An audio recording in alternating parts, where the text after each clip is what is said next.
Шүрәле, су анасы, Қомыр Батыр әкиятләрен біз кішкенеден үк біләбіз. Мәсәлән, әкият Курчак театры сәхнәсендә су анасы спектаклі инде 15 елдан артык бара. Һәм нәкъ менә быел гына аңа ярты миллион сумлык дәгъва белдергәннәр. Эш шунда ки, бүген безнең яраткан әкият геройлары исемнәренең хуҗасы барлыкка килгән. Юк, Габдулла Тукай аның нәсел дәвамчылары түгел. Сүз гомумән моңарчы таныш булмаган оешма турында бара. Алар бу елның август аенда Роспатент аша су анасы Шүрәле, Қомыр Батыр, Ханбикә, Милли Зеланд исемнәрен товар билгесе итеп рәсмиләштергән. Шуңа хәзер бу исемнәрне лицензиясыз куллану мөмкин түгел. Бу хакта әкият театрында шикаят кагазын алгач кына беләләр. Қомыр Батыр, су анасы спектакльләре афишаларында бу исемнәр кулланганнары өчен алардан 500 мең сум штраф таләп иткәннәр. Безне судка бирмәс өчен бездән 500 мең акча сорыйлар һәм инде аннан спектакльләрдән сатылган акчадан ниндидер бер өлеш. Без моның белән кискен дәрәҗәдә риза түгел, чөнки бу халык байлыгы, халыкның рухи байлыгы, бу безнең кемдер үзенә бөтен тулы бер халыкның, татар халкының, безнең балаларыбызның рухи байлыгын үзенә тартып алмакчы була.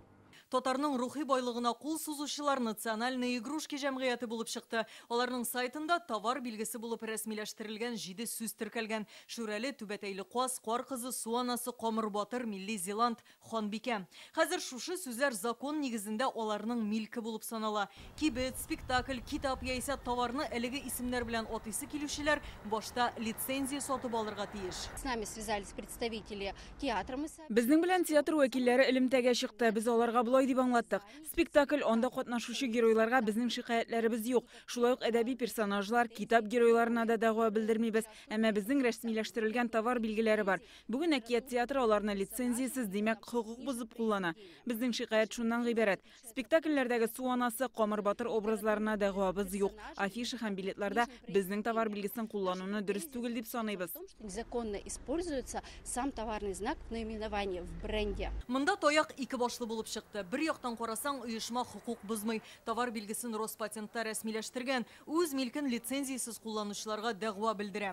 Икенче яктан карасаң, бу исемнәрне алар уйлап тапмаган. Шүрәле, Су анасы, Қомыр Батырны һәрбер татар үзенеке дип әйтә ала. Бу сүзләрнең хуҗасы булу милли мираска кул сузу кебек тоела.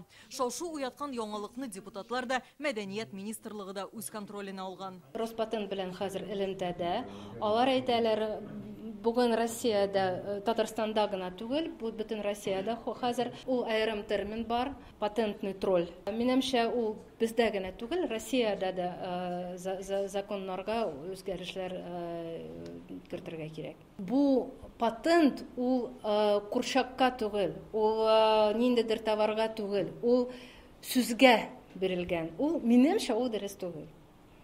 Шуңа күрә киләчәктә шундый ситуациялар булмас өчен без хәзер тырышырбыз Россиягә да ниндидер инициативалар белән чыгарга. Гауга чыккач, әкият театрына национальные игрушки оешмасы үзара килешү төзергә тәкъдим иткән. Алар лицензияны 1 сумга сатарга әзер, әмма милли мирасның бәясе юк ди иҗат әһелләре. Театр Мәдәният министрлыгы хәзер судка документлар әзерли. Шул ук вакытта национальные игрушки җәмгыяте татар кызы, татар егете убырлыга товар билгесе алыр өчен Роспатентка мөрәҗәгать иткән.